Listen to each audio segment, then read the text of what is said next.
कहने भोले बाबा कहीं से बासमती चावल ला के कोशिश करते हैं, माता रानी बनाने की कोशिश करती है, भोले बाबा का बादशाह बल खा जाता है। सखी लोग कैसे मंगल गाती है, एक बार बोलो प्रेम से शंकर भगवान की जय, माता रानी की। तब मांगी चांगी भोले बाबा अल बासमती चावल है, कहाँ गईल गौरा रानी भोजनावा नावा है, कहाँ गईल गौरा रानी भोजनावा नावा है, कहाँ गईल गौरा रानी भोजनावा नावा है, कहाँ गईल गौरा रानी भोजनावा नावा। मांगी चांगी भोले बाबा लल बासमती चावल है, मांगी चांगी भोले बाबा लल बासमती चावल है, कहाँ गईल गौरा रानी भोजनावा नावा है, कहाँ गईल गौरा रानी भोजनावा नावा है, कहाँ गईल गौरा रानी भोजनावा नावा है, कहाँ गौरा रानी भोजनावा नावा। पानी भर गईले गौरा पकवाए नरवा है, पानी भर गईले गौरा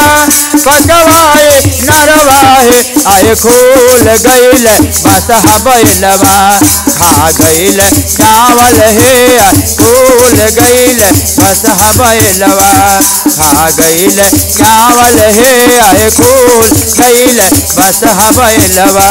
खा गईले चावल है, आए खोल गईले लवा खा गईले। नहाए धोवाई भोला आइले आंगनवा है, नहाए धोवाई भोला आइले आंगनवा है, आए कहाँ गईला गौरा रानी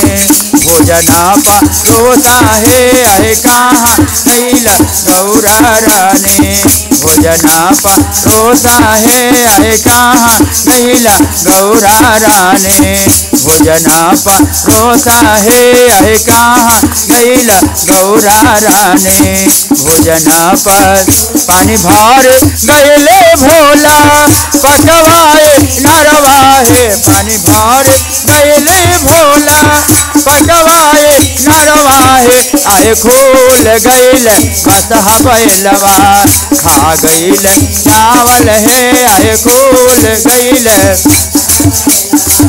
खा गईले चावल है, आए खोल गईले बसहा बैलवा